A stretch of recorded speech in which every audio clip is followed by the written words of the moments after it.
ഈ പറയുന്ന റഫേലിനേക്കാളും നല്ല ക്വാളിറ്റിയാണ്. AI ഉണ്ട്, അതിൻ്റെ റഡാർ സിസ്റ്റം റഫേലിനേക്കാളും വലുതാണ്.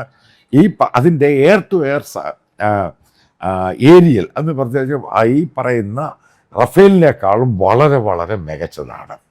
അപ്പം അത് പ്രൂവൻ ട്രാക്കാണ്. കാരണം ഇസ്രായേൽ അത് യൂസ് ചെയ്യുന്നുണ്ട്, അമേരിക്ക യൂസ് ചെയ്യുന്നുണ്ട്, ഈ പറഞ്ഞ ഇറാൻ വാറിനകത്ത് യൂസ് ചെയ്യുന്നുണ്ട്. അതിൻ്റെ അകത്ത് ഒരെണ്ണം F-15 ഈ പറയുന്ന ഇറാൻ അടിച്ചിടുകയും ചെയ്തു.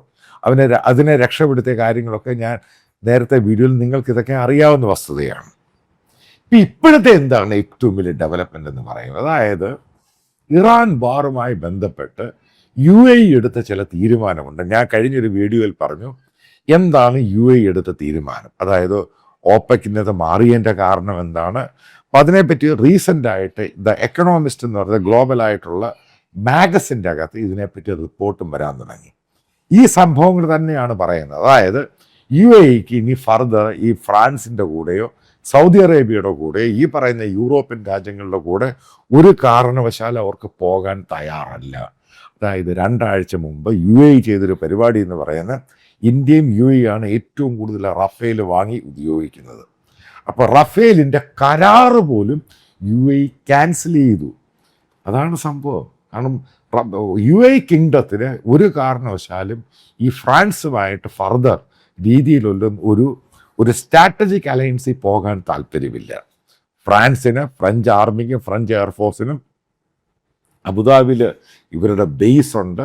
കാരണം ഈ UAE എന്ന് പറയുന്ന രാജ്യം വളരെയധികം ഗ്ലോബലായിട്ട് വന്ന രാജ്യമാണ്. അവർക്ക് ഈ പറയുന്ന പോലെ പൊട്ടൻഷ്യലായിട്ടുള്ള ആർമിയും ഡിഫൻസും ഒന്നുമില്ല. അതുകൊണ്ട് അമേരിക്ക ഇങ്ങനെയുള്ള രാജ്യങ്ങളിൽ ഇവരുടെ ഒരു സപ്പോർട്ട് ബേസിലാണ്. കാരണം ഒരു സെക്യൂരിറ്റി എന്ന് പറയുന്ന വലിയ ഇഷ്യൂ ആണ് അറബ് രാജ്യങ്ങളെ സംബന്ധിച്ചിടത്തോളം. ആ സമയത്ത് ഫ്രാൻസ് സഹായിക്കാൻ വന്നില്ല. അതിൻ്റെ ഒറ്റ പേരിലാണ് UAE തീരുമാനിക്കുന്നത് ഫ്രാൻസുമായിട്ട് ഫർദർ ഒരു ഡീലും അവർ ചെയ്യാൻ താല്പര്യമില്ല. അതേപോലെ നിങ്ങൾ ശ്രദ്ധിച്ചോണം, ദുബായുമായി ബന്ധപ്പെട്ട എമിറേറ്റ്സ് ഇനിയും വാങ്ങാൻ പോകുന്ന എയർക്രാഫ്റ്റുകൾ, അതായത് ട്രാൻസ്പോർട്ട് എയർക്രാഫ്റ്റ് ഈ പറയുന്ന എയർബസിൽ നിന്നും വാങ്ങാൻ അവർ താല്പര്യം കാണിക്കുകയില്ല. അതിൻ്റെ ലക്ഷണമാണ്. അല്ലെങ്കിൽ ഈ റഫേലിൻ്റെ കോൺട്രാക്റ്റ് ഒന്നും അവർ ഈ പെട്ടെന്ന് കയറി ടെർമിനേറ്റ് ചെയ്തില്ല.